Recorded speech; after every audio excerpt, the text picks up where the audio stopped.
अगर एनालिसिस नहीं करता ना मैं, मेरा सिलेक्शन बिल्कुल नहीं होता। जहां पढ़ते हो उसको चिपका दो। तो ऐसा हो रहा है कि मतलब डायरेक्ट क्वेश्चन दे रहे हैं एनसीईआरटी से। बहुत सारे बच्चों का बैकलॉग भी होगा। टेस्ट कितने अब दिए थे?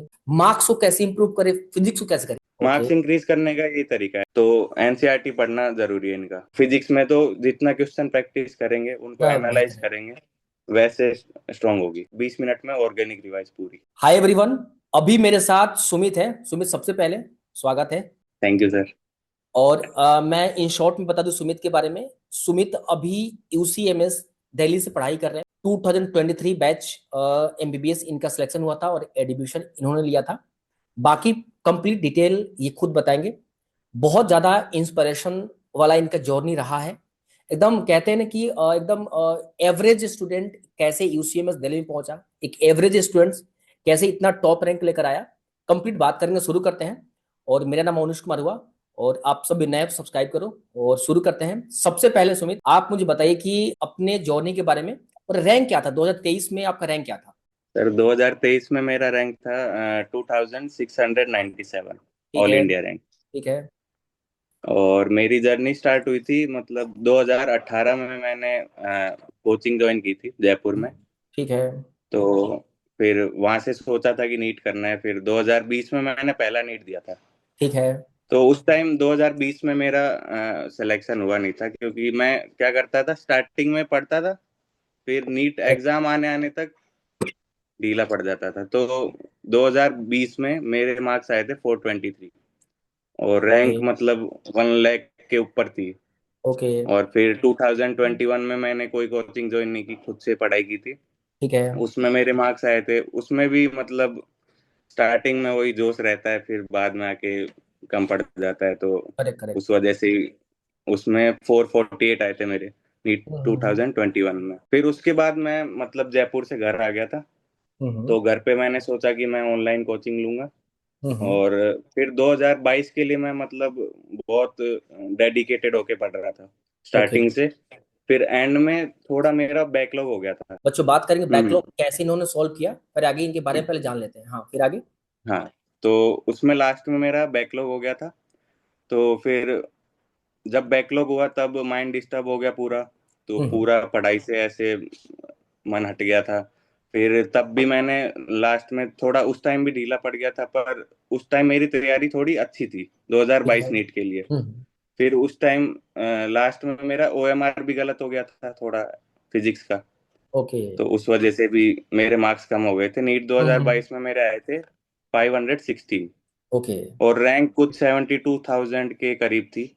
Correct correct. और फिर 2023 में मैंने मतलब 2022 का नीट देने के बाद मैंने सोचा कि अब नहीं हो सकता, अब मैं ओके। आगे नीट की तैयारी नहीं करूंगा।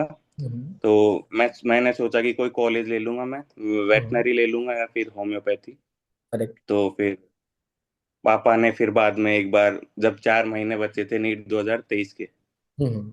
तब मेरे जनवरी पापा ने मंथ, बोला था यानी कि यानी जनवरी मंथ में, हाँ, जनवरी जनवरी में। 2023 जिस ईयर सिलेक्शन हाँ, हुआ। जनवरी करेक्ट। 2023। करेक्ट। तो उस टाइम मेरे पापा ने बोला था कि एक लास्ट कोशिश कर ले, लास्ट बार नीट दे, एक और, ठीक है, फिर इसके हम्म। बाद चाहे तेरा हो ना हो, तू कॉलेज ले लियो जो तेरे को एडमिशन लेना है। किसी भी कोर्स में ले लियो। किसी भी कोर्स में एडमिशन ले लेना, करेक्ट। एमबीबीएस में नहीं हुआ तो किसी भी कोर्स में ले लेना। हम्म। फिर 7 जनवरी से मैंने मतलब कसम खाई, सुबह उठा, टर्निंग बहुत पॉइंट। रोना आया। पापा डांट रहे थे कि तू क्या कर रहा है जिंदगी में, आगे क्या करेगा। हम्म। तो फिर अब मतलब वो बैठा, टर्निंग पॉइंट फिर था मैं पापा का, जो वो था काफी इम्पैक्ट दिया।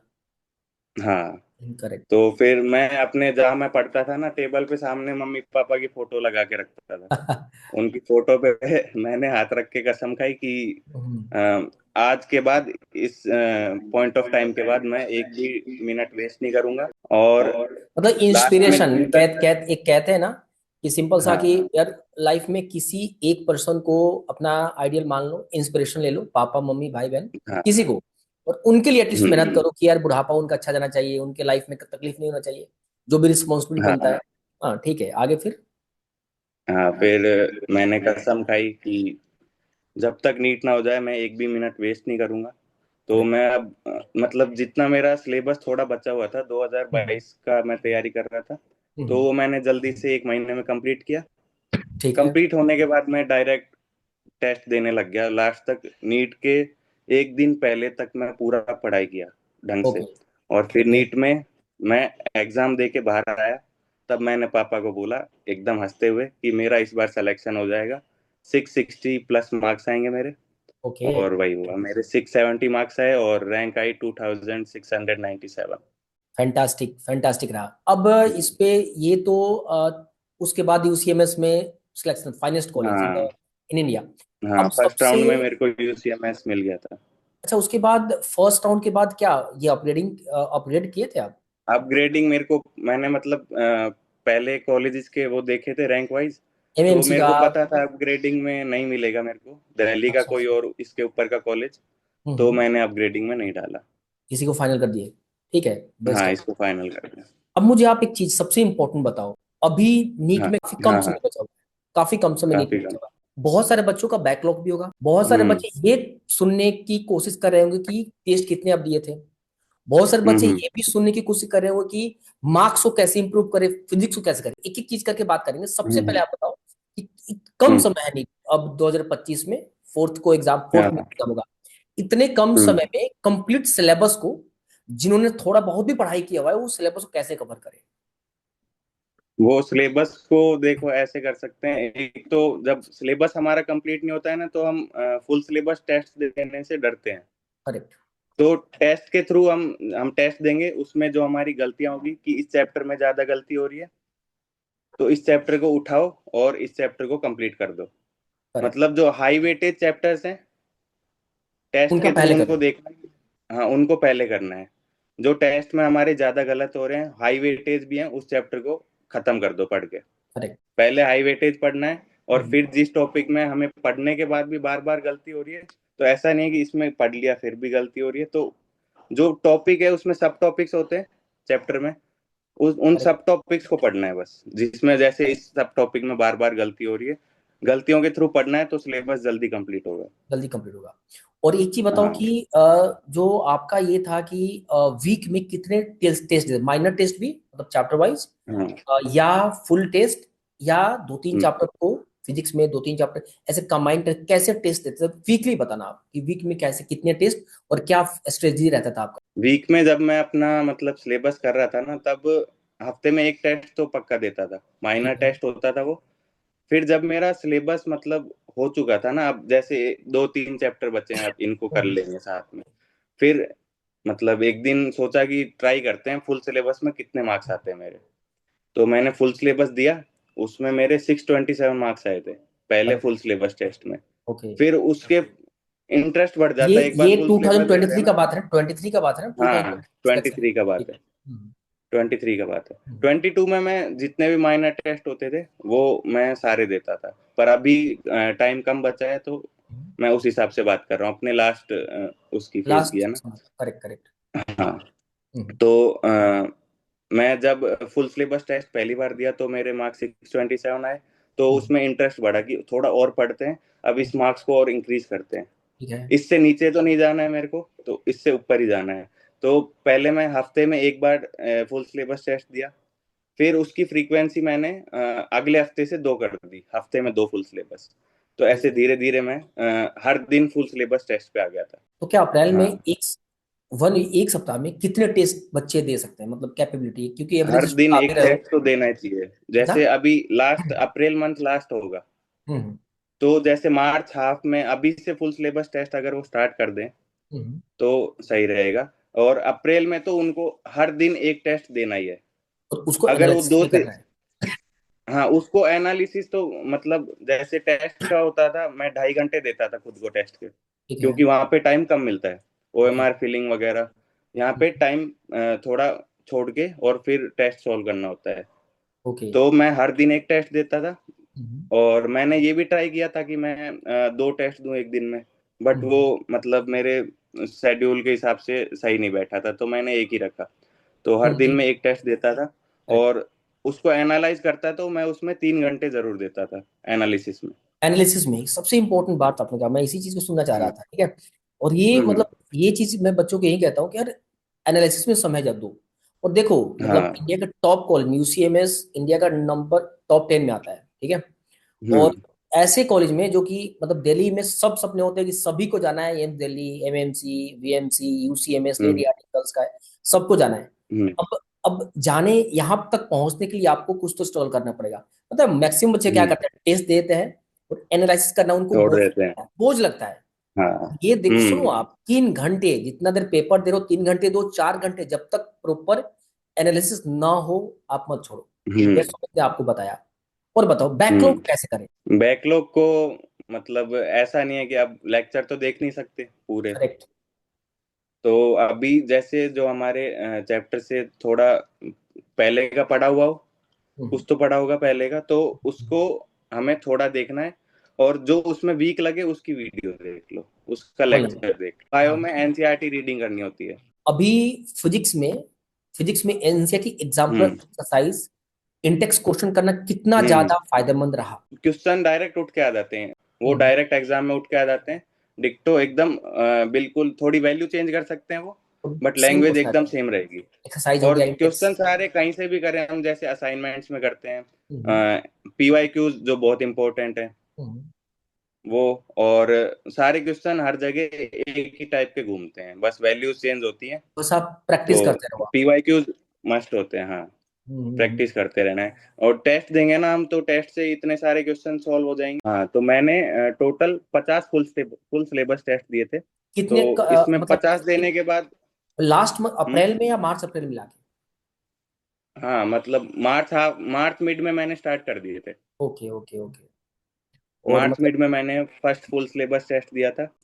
फिर बाद में मैंने हफ्ते में 2 बार, फिर हफ्ते में 3 बार, फिर हफ्ते में हर दिन एक टेस्ट। और कोएफिशिएंट उसका बढ़ गया ना? Analysis analysis, daily correct. करता था। और अपने, हाँ, हाँ, फिर अगर एनालिसिस अगर करता था, तो उससे मेरे को पता लगता था कि मेरी कमजोरी कहाँ पे है। और करेक्ट। मेरे को इस टॉपिक को वापस पढ़ना है। मेरा बार बार जैसे ऐसे होता था कि मेरा एक ही क्वेश्चन गलत हो रहा है, तो मैं उसको कहीं पे लिख लेता था कि ये गलती ओके, वापस नहीं करनी है। ओके। ऐसा करता जो था। भी वीक टॉपिक है उसको आप कवर करते थे अच्छे से। हर एक हाँ। छोटी छोटी चीजों पे ध्यान दिया। अच्छा, एक चीज आप बताओ, हम्म। अगर जिन बच्चों को फिजिक्स में, कि सबसे ज्यादा अगर किसी का सिलेक्शन अगर नहीं होता, उसका रीजन फिजिक्स होता है। अगर अभी के टाइम हम्म। पे अगर अभी के टाइम पे किसी बच्चे का फिजिक्स में मान लो आपकी 50 to 60 मार्क्स आ रहे हैं, तो ऐसा कोई हम्म। टिप्स बताओ कि एटलीस्ट मैं 150 तक तो जाना थोड़ा कठिन है, जा सकता है, बट एटलीस्ट वो इतना नंबर ला ले कि सिलेक्शन फिजिक्स की वजह से ना रुके। तो क्या स्ट्रेटजीज फॉलो कर सकते हैं? अपना एक प्लान बताओ जो कि आप फॉलो करते थे उस अकॉर्डिंग।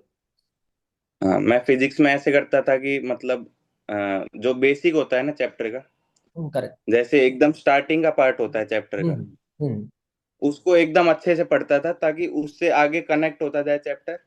ओके। और फिर क्वेश्चंस अच्छे से सॉल्व हो। और जो हमें टीचर सॉल्व करवाते हैं लेक्चर्स में, हम्म, उनको एक बार मतलब खुद से सॉल्व करना होता है। नोट्स में नोट्स होते हैं, और हम्म। नोट्स को खुद से सॉल्व करो। नहीं आ रहा है, सॉल्यूशन देखो कि सर ने कैसे किया, करेक्ट। फिर उसको वापस खुद से सॉल्व करो। और फिर जब हम मतलब टेस्ट देते हैं या फिर कोई असाइनमेंट सॉल्व करते हैं, हम्म। तो उसमें खुद से सॉल्व करो बिना सॉल्यूशन देखे। और फिर भी नहीं आ रहा है, तो एक बार वापस सॉल्यूशन देखो। तो बार बार ट्राई करने से और बार बार अपनी मतलब गलतियां देखने से कि मैं कौन से स्टेप में गलती कर रहा हूँ, उसको बार बार सॉल्व करने से ही फिजिक्स का होगा। और सही हो। फिजिक्स में मैं ऐसे करता था, मतलब मेरे को कुछ समझ नहीं आता था, तो मैं अपनी लैंग्वेज में लिख लेता था कि मतलब खुद की हिंदी लैंग्वेज में अपने नोट्स में लिख दिया कि ये समझना क्वेश्चन ऐसे पड़ता। सॉल्व होगा, तू यहाँ पे गलती कर रहा है। मैं करेक्ट। ऐसे नोट्स में लिख देता था। अभी मतलब स्टूडेंट्स के पास जो नोट्स है उसको रिवीजन करो और क्वेश्चंस, राइट। हाँ। हाँ। और केमिस्ट्री में क्या कैसे करें? क्योंकि केमिस्ट्री में बहुत स्कैटर क्वेश्चन पूछे, किसी से दो चैप्टर एक क्वेश्चन, ऑन एवरेज सबसे इसी तरह आता है क्वेश्चन। तो कैसे करें केमिस्ट्री में? हम्म। आप मुझे एक चीज बताओ, केमिस्ट्री और फिजिक्स में अभी के टाइम पे अगर इन शॉर्ट में किस बुक को फॉलो करें? सिर्फ एनसीईआरटी के क्वेश्चंस को फॉलो करें या मॉड्यूल या प्राइवेट पब्लिकेशन, कोई भी जो कि आप करते थे वो सजेस्ट करो खुल के, मतलब जो भी बुक्स हैं जो भी। हाँ, मैं देखो फिजिक्स में मैं क्या करता था, सिर्फ हाँ, पीवाई क्यूज करता था। ठीक है। और जो असाइनमेंट हमें मिलते हैं, एक्स्ट्रा क्वेश्चंस कहीं से भी ले सकते हैं हम, सब जगह सेम होते हैं, कोई सी भी बुक उठा लो प्रैक्टिस या करना है। ऑनलाइन क्वेश्चंस देख लो। हाँ, प्रैक्टिस करनी है। मैं पीवाई क्यूज तो सब हर सब्जेक्ट के पीवाई क्यूज हमेशा करता था। ओके। एक बार नहीं, मैंने बार बार किए हैं पीवाई क्यूज, चाहे मैंने पहले भी कर लिया हूँ सेम चैप्टर के, फिर भी मैं वापस करता था जब मैं वो चैप्टर रिवाइज करता था। करेक्ट। और और पीवाईक्यूज के अलावा असाइनमेंट्स, करता था। ओके। हाँ जो भी असाइनमेंट्स मिलता था, जो मिला था कोचिंग हाँ वगैरह में। करेक्ट। हाँ, कोचिंग्स में। और जिसके तो पास असाइनमेंट्स ना हो, वो क्या फॉलो करे, मतलब कि हाँ, प्रीवियस के अलावा। वो मतलब अब बुक तो मैंने कोई फॉलो नहीं की थी। मैं जैसे टेलीग्राम पे होते हैं ना, टेलीग्राम पे बहुत सारे मतलब क्वेश्चंस मिल जाते हैं। मिल जाते हैं, आप सर्च कर लेना स्टूडेंट्स बहुत सारे टेलीग्राम वगैरह पे, पीडीएफ भी हाँ। मिल जाती है, क्वेश्चंस कहीं से भी मिल जाते हैं सर्च मिल जाएंगे करने पे। आपको, और सर्च कर लेना। पीवाईक्यूज के भी ऐप है, प्ले स्टोर पे ऐप मिल जाती है, तीनों सब्जेक्ट की पीवाईक्यूज की ऐप है। Okay. Okay. Last 36 years 5 years की पूरे सारे पीवाईक्यूज है उसमें। पर अभी तो इनको ऐसा करना है कि लास्ट 10 ईयर्स के पीवाईक्यूज करने हैं। अच्छा, एक चीज सजेस्ट करो आप बच्चों को। हम्म, केमिस्ट्री फिजिक्स तो आप लास्ट जितने प्रीवियस ईयर के बना, 2000 का बना, 2005 10 प्रैक्टिस करना है। हाँ। बायोलॉजी किस ईयर के बाद बच्चे प्रीफर करें, मतलब बनाए प्रीवियस ईयर में। बायोलॉजी में मतलब लास्ट 2010 के बाद के देख लो, जो एनसीईआरटी के बाहर है उसको छोड़ दो। करेक्ट, मैं भी यही प्रीफर ऐसा करता होता हूँ। हाँ, 2010 के है। बाद हाँ का कर लो, 2010 12 13 के बाद कर लो, ज्यादा बेटर रहेगा। हाँ। तो अपने एंड हम्म से बताओ कि अपने एंड से बताओ कि आपके रास्ते में क्या क्या परेशानी आया था, खासतौर मार्च और अप्रैल मंथ में, लास्ट के मंथ में क्या क्या परेशानी आया था, बच्चे क्या किस तरीके से पढ़ाई करें कि उनका मार्क्स ग्रो कर जाए, सिलेक्शन लाइक मार्क्स आ जाए। जिनका मार्क्स कम आ रहे हैं, मतलब मान लो किसी का मार्क्स आ रहा है 300 350 400 500 550, मतलब सब एफर्ट्स कर रहे हैं, मेहनत कर रहे हैं, सब एफर्ट्स कर रहे हैं, सिलेक्शन ले रहे हम्म हैं। मतलब उनको कुछ हम्म ऐसा बताओ कि वो एक रास्ता फॉलो करते हुए, एक सिलेक्शन हो या ना हो अलग बात है, रास्ता फॉलो करते हो अपना 100% दे। आप अपने एक स्ट्रेटजीज फॉलो हम्म। जो भी किए थे वो बताओ मुझे। हाँ तो देखो, मार्च अप्रैल में मैंने ये किया था कि जैसे टेस्ट देता था मैं, हम्म। ठीक है, उसमें अगर एनालिसिस नहीं करता ना मैं, तो हम्म। मेरा सिलेक्शन बिल्कुल नहीं होता। एनालिसिस में मैं 3 घंटे देता था और मुझे अच्छा भी लगता था एनालिसिस करना। Great point. बायोलॉजी का एनालिसिस मैं ऐसे करता था कि एनसीईआरटी रख ली साइड में, हम्म। और अपना टेस्ट पेपर रख लिया। ठीक है। जो मेरे गलत हुए उसको बायोलॉजी की एनसीईआरटी की लाइंस में देखो, और हम्म। उसे टॉपिक को पढ़ दो। अगर फिर भी वो याद नहीं हो रहा है, एक स्लिप पे लिखो, छोटी स्लिप पे जहां पढ़ते हो उसको चिपका दो, तो उसे बार बार हम देखेंगे तो वो याद हो जाएगा। और केमिस्ट्री में, फिजिकल केमिस्ट्री एकदम मतलब क्वेश्चन सॉल्व करने वाली होती है, उसका जितना प्रैक्टिस करेंगे वैसे ही वो स्ट्रेंथ उसकी बढ़ती जाएगी, स्ट्रांग होगी। और इनऑर्गेनिक केमिस्ट्री में बार बार नोट्स को रिवाइज करता था। और एनसीईआरटी में जो कुछ चैप्टर्स है इनऑर्गेनिक में, अब तो ऐसा हो रहा है कि मतलब डायरेक्ट क्वेश्चन दे रहे हैं एनसीईआरटी से, डायरेक्ट। स्टेटमेंट वाइज दे रहे हैं, P block, S block, hydrogen. ठीक है। और ऑर्गेनिक केमिस्ट्री में नोट्स पढ़ता था। मैंने एक ऑर्गेनिक केमिस्ट्री में अलग से नोटबुक बना ली थी, हम्म। जिसमें एक तरफ रिएजेंट रहते थे और हम्म। दूसरी तरफ उनका मेरी लैंग्वेज में लिख लेता था कि ये हाइड्रोजन को हटाएगा, ये जोड़ेगा, रिवीजन करने ऐसे। का सही मेथड था दूसरी वो। तरफ उसका काम रहता था। तो करेक्ट। बहुत छोटी सी नोटबुक बनी थी, उससे ऑर्गेनिक पूरी एक बार पूरी हो जाती थी। हम्म। 10-20 मिनट का काम होता था, एक बार वो नोटबुक बन जाने के बाद 20 मिनट में ऑर्गेनिक रिवाइज पूरी। रिवाइज हो ऐसा जाएगा। होता है। हम्म। हाँ, और फिजिक्स में तो जितना क्वेश्चन प्रैक्टिस करेंगे, उनको क्या एनालाइज बेहतर है। करेंगे, वैसे स्ट्रांग होगी। और बायो में तो अपने मार्क्स एनसीईआरटी मेरे करते हो। एनालिसिस से इंक्रीज हुए थे। ओके। मार्क्स इंक्रीज करने का यही तरीका है, एनालिसिस एनालिसिस। करो जितना हो सके। हम्म। हम्म और कितने अभी समय में क्या बच्चे फुल मॉक टेस्ट दें, क्योंकि अभी समय नहीं है, फुल हम्म, मॉक टेस्ट ही दे, या कुछ बच्चे अभी हाँ भी चैप्टर वाइज क्वेश्चन प्रैक्टिस कर रहे हैं, तो क्या चैप्टर वाइज भी क्वेश्चन प्रैक्टिस करते करते मॉक टेस्ट 3 घंटे दें, या सिर्फ मॉक टेस्ट में टाइम दे अपना दे, क्योंकि समय काफी कम है। हाँ, तो ऐसा है, जैसे मॉक टेस्ट तो देना ही है फुल सिलेबस। करेक्ट। उसमें हम अपनी गलती पता लगाएंगे कि कौन से चैप्टर हमारा वीक है, हम्म। फुल सिलेबस मॉक टेस्ट के थ्रू। और फिर उस चैप्टर को पढ़ेंगे, उसके क्वेश्चंस अलग से सॉल्व करेंगे, पीवाईक्यूज और जो भी असाइनमेंट्स है, कोई बुक जो फॉलो करते हैं उसके क्वेश्चंस करेंगे, और फिर अगले मॉक टेस्ट में ऐसे मार्क्स इंक्रीज होते जाएंगे। एक हम्म। मॉक टेस्ट दिया, उसकी गलतियां देखी, एनालिसिस किया, और फिर जो चैप्टर हमारा जहाँ पे गलतियां हो रही है उसको पढ़ा, हम्म। वो चैप्टर फिर खत्म एक मॉक टेस्ट के बाद। फिर फिजिक्स का भी ऐसे चैप्टर उठाया, वो ऐसे खत्म रिवाइज कर। होता जाएगा, ऐसे स्ट्रांग होते जाएंगे chapters. Hmm. Step by step होगा ऐसे, एकदम से ऐसे मार्क्स इंक्रीज नहीं होंगे। करेक्ट, इस एकदम मेरे स्टेप भी बाय ऐसे स्टेप होता मार्क्स, था। स्टेप बाय स्टेप ही हाँ, होंगे। स्टेप बाय तो स्टेप ही होगा। तो अभी सुमित ने सारे पॉइंट्स आपको कवर किए। अब एक लास्ट क्वेश्चन मैं पूछूंगा। सिलेक्शन हाँ होने के बाद फैमिली में मतलब क्या रिएक्शन रहा? हम्म मतलब एक होता ना कि जैसे रिजल्ट आया, आपने देखा चलो 670 मार्क्स, रैंक काफी अच्छा रैंक, तो फैमिली का हाँ रिएक्शन क्या था? कैसे वो एक होता ना कि पूरे लाइफ चेंज हो जाना, कैसे वो क्या हम्म फीलिंग था, वो शेयर करो बच्चों के साथ आप। मेरा जब सिलेक्शन, एक तो पहले ही मतलब एग्जाम हॉल के बाहर आया ना मैं, हम्म। तो पिछले 3 साल मेरे साथ क्या हो रहा था कि मैं मतलब मेरे पापा सोचते थे कि मैं उन्हें मतलब ऐसे बोलूंगा आके कि इस बार हो जाएगा, लेकिन करेक्ट। मैं बाहर आके बोलता था कि नहीं होगा, तो वो उदास हो जाते थे उस टाइम। इस बार क्या हुआ था 2023 में, मैं बाहर आया, एकदम मैं तो हंसते हुए बाहर आ रहा था, मेरे पापा भी हंस रहे थे। तब मेरे पापा ने देख लिया था कि भाई अब हंसते हुए आ रहा है तो हो गया इसका मतलब। करेक्ट फिर करेक्ट। पापा ये ने पूछे एक्सप्रेशन जो है ना, ये कि चीज, यही एक्सप्रेशन सब कुछ बच्चे रिलेट करेंगे। हाँ जब गेट से बाहर आते हैं तो पेरेंट्स का सबसे पहले रहता है कि इस चेहरे पे क्या है, स्माइल है, उसी से हाँ उनका वो अंदाजा लगता हाँ, फिर पापा ने पूछा कि कैसा हुआ, है। मैंने बोला बहुत बढ़िया हुआ और इस बार मेरा सिलेक्शन हो जाएगा। तो पापा वहीं पे खुश हो गए थे और बोले इस बार हो जाएगा सिलेक्शन, ये बहुत बढ़िया बात है। वो रिजल्ट आया उस दिन, रिजल्ट आया पिछले उसके बाद। रिजल्ट आया तब, तब मैंने मतलब मेरे पापा उस टाइम तो बाहर थे, ओके ओके उस टाइम मेरी मम्मी थी और मेरे भैया थे ओके घर ओके। पे। तब मैंने रिजल्ट निकाला, तब फिर रिजल्ट में मैं पहले रैंक एक्सपेक्ट कर रहा था कि क्योंकि मेरे हमारे टाइम में 2023 में रैंक इन्फ्लेशन हुआ था, तो मैं 1400 रैंक एक्सपेक्ट कर रहा था 670 मार्क्स पे। करेक्ट। तो मैंने सोचा कि मुझे बीएमएमसी वगैरह भी मिल जाएगा। ओके। पर फिर मतलब जब रिजल्ट आया तो मार्क्स मेरे वही थे 670 और रैंक थी 2697। तब मतलब कोई बात नहीं, मैंने ऐसे बोला कि मेरा दिल्ली में कॉलेज मिल जाएगा मेरे मिल को, जाए। जो मेरे को चाहिए करेक्ट। था स्टार्टिंग से।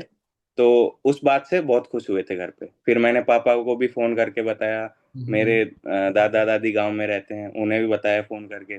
तो सब बहुत खुश थे सब, मतलब फिर उसके बाद जब गांव जाते हम सिलेक्शन हो गया, तो फैमिली फिर में कोई डॉक्टर कॉलेज रहा में है, कोई एडमिशन भी हो फैमिली में गया। कोई भी डॉक्टर रहा है, फैमिली रिलेटिव में कोई भी? नहीं, फैमिली रिलेटिव में कोई डॉक्टर नहीं है, कोई मेरे डॉक्टर रहा है? पापा हैं वेटनरी सर्जन है। ओके। गवर्नमेंट गवर्नमेंट है, गवर्नमेंट में कि प्राइवेट? हाँ गवर्नमेंट है, हरियाणा में। एकदम प्रमोशन लिए अच्छे खासे। पापा कहीं ना कहीं हाँ फैमिली में था ना वो डॉक्टर का, कहीं ना कहीं वो एक इंस्पिरेशन था कि मतलब कि पापा वेटनरी डॉक्टर है, हम्म, तो सपना होता है पेरेंट्स का हाँ कि बेटा डॉक्टर बने मेरी। हाँ, फिर मैंने पहले ही सोच लिया था मतलब 8th क्लास में 9th में मैंने पहले ही सोच रखा था कि मैं यही बायोलॉजी लूंगा, आगे डॉक्टर बनने की रखूंगा। फिर गांव तो में फिर उसके बाद मैंने अलग वही सेल, किया। और गांव जाने के बाद अलग ही माहौल सेलिब्रेशन की, गांव के लोग पहला डॉक्टर मिला। हाँ और गांव में तो मतलब दादा दादी गांव में रहते हैं, तो उन्होंने मिठाइयाँ वगैरह बंटवाई थी। और फिर गांव में जाते हैं हम कॉलेज में एडमिशन लेने के बाद, तो सब तभी डॉक्टर ही से समझते स्टार्टिंग से ही बोलने लग जाते हैं हैं। डॉक्टर ही समझ डॉक्टर। लेते हैं। हाँ डॉक्टर साहब अरे बोलने लग जाते हैं तभी हाँ से। हाँ, बिल्कुल बिल्कुल। एक ऑरा है अभी डॉक्टर हम्म, का, एक ऑरा है। और अभी जितने भी हाँ स्टूडेंट सुन रहे हैं, रिलेट कर रहे होंगे, भाई सिलेक्शन तुम्हारा होगा। हम्म, तो देखो ठीक है, डिग्री तुमको मिलेगा लेट से, लेकिन बट डॉक्टर उसी दिन बन जाते हो, फैमिली और रिलेटिव तुम्हारे गांव के लिए। तो हम्म, ये रहा पूरा पॉडकास्ट सुमित के साथ, और काफी जर्नी अच्छा रहा, इंस्पिरेशन वाला रहा। कोई दूर दूर तक कोई एमबीबीएस डॉक्टर नहीं होने के बावजूद भी पेरेंट्स कहीं ना कहीं एक डॉक्टर वेटनरी थे, और इंस्पिरेशन लिए और यहाँ तक पहुंचे। और आप भी पहुंच सकते हो, मेहनत करना शुरू कर दो। और बाकी अब आज के बाद से तो अगर आपका जो भी यूसीएमएस में जाएगा तो इनको पहचानेगा, ठीक है, और जरूर मिलेगा। और तो अभी के लिए इतना ही। और भी बाकी ऐसे पॉडकास्ट आते रहेंगे। और thank you so much Sumit, आपने कंप्लीट अपना जर्नी थैंक यू बच्चों को सर। इंस्पायर्ड किया। और हाँ, thank you so much. Thank thank you you. Sir.